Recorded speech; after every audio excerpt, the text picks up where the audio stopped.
Hello and thanks for joining us from our studios in Israel. I'm Aaron Porras here with ILTV's Morning Briefing. Following the eruption of riots along the Gaza border fence on Tuesday, Israel has again closed down the EREZ border crossing into the northern Gaza Strip. Hundreds of Gaza residents threw rocks and severely damaged the fence, only to be dispersed by tear gas and some live fire. The health ministry in Gaza reported that several Palestinians were wounded. But now, with the exception of allowing humanitarian aid, the crossing will remain closed until repairs can be completed. This is far from the first time the EREZ crossing has been closed, but it's relatively rare, as protests of this kind are also rare at EREZ. This incident also comes just days after other attempted infiltrations took place, as well as while Israel and Hamas are reportedly engaged in long-term truce negotiations.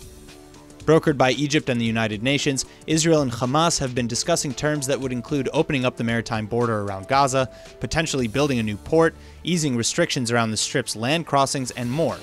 In return, Hamas would stop firing rockets into the Strip. Palestinian Authority President Abbas has made it adamantly clear, however, that he opposes the indirect talks as they don't include the PA, thus making it more difficult for the Ramallah government to resume control over all Palestinian territories. But indeed, Israel and the PA haven't held any serious talks since 2014, and Hamas has been operating separately from the Palestinian Authority since the terror group seized power in Gaza in 2007. Hamas is also polling much higher than Abbas's Fatah party among the West Bank and Gaza voters. Now back in Israel, despite Hamas being a terror group, the majority of Israelis also reportedly support peace negotiations with Hamas. According to a survey released Wednesday, over 57% of Israeli Jews and 60% of Israeli Arabs across all political factions supported negotiating with Hamas. Among the Jews, however, roughly 80% also expressed that they would reject any deal that did not include the return of the remains of two Israeli soldiers, Oron Shaul and Hadar Golden. They've been held by Hamas since 2014. The question did not ask, however, about Hisham al-Saed and Avraham Mengistu, two supposedly mentally ill Israeli citizens who reportedly wandered into Israel on their own several years ago. In a shocking security failure, several dozen retired Israeli security service employees broke into the Prime Minister's offices in Jerusalem on Wednesday.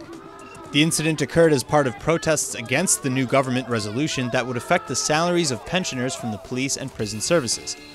Public Security Minister Gilad Erdan spoke on the issue at a later cabinet meeting, saying he condemned all violence, including the serious acts of violence of forced entry into the PM's office, but that, quote, on the other hand, the government meeting today deals with a painful issue that concerns pensioners, police officers, and prison guards. They've been subjected to a very severe injustice, end quote. Erdan continued that these workers are, quote, entitled to a wage increase according to the labor court ruling. The Ministry of Finance is turning this into a political decision to discriminate against people who risk their lives to defend civilians, which is something that should never be done. I hope the government will approve the wage increase, end quote. As Erdan said, the Labor Court ordered the Finance Ministry to allocate proper funding for wage increases to police and prison guard retirees. But instead, the payments they were meant to receive over the past year were diverted to career IDF soldiers. Then today, the Finance Ministry allegedly intended to submit a proposal that would make that diversion permanent, by excluding police officers, prison guards, and pensioners from the additional payments that they were promised. Regardless, office workers took jabs at police for not doing what's necessary to protect them. Guards at the Prime Minister's office left their posts to chase demonstrators, and employees were asked to go into lockdown and protect classified documents. One worker said that for 45 minutes the protesters were there and that the police still didn't send reinforcements. Quote, the Prime Minister and the Public Security Minister are stranded inside the office and can't leave. It's a disgrace, end quote. After years of publicly pushing for the dissolving of the JCPOA Iranian nuclear deal, the United States under President Trump finally listened and pulled out. But now it appears that Israel may have a bit of buyer's remorse. According to a Haaretz report, a foreign ministry document detailing goals for the coming year says that efforts for 2019 should focus on pressuring for an improved agreement that will address the flaws of the old deal.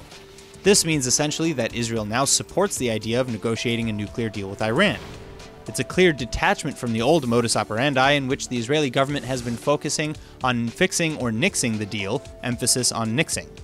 In 2018, the goals included, quote, establishing red lines and preventing Iran from making effective progress in its nuclear program, first and foremost with regard to the nuclear agreement, end quote.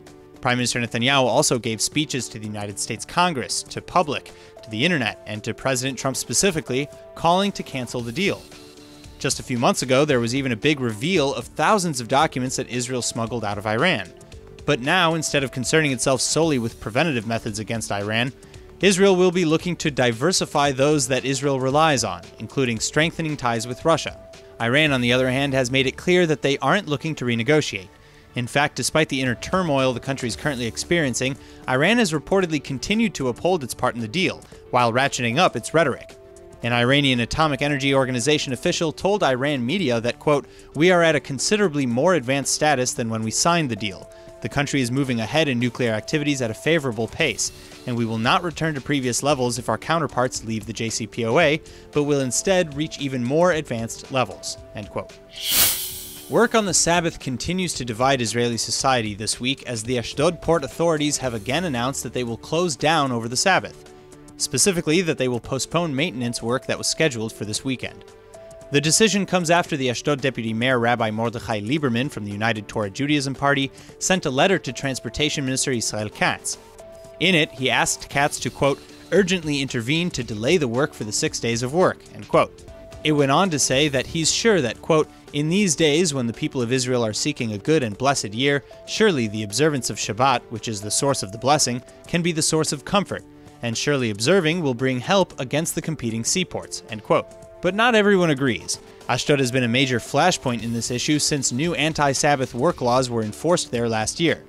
And in a statement released just after this latest decision was made, attorney Eli Nehet wrote that the decision was harming the main economic gateway to Israel. He said, quote, "We have to put an end to this. Each day that harms work on the port costs the state of Israel millions of shekels.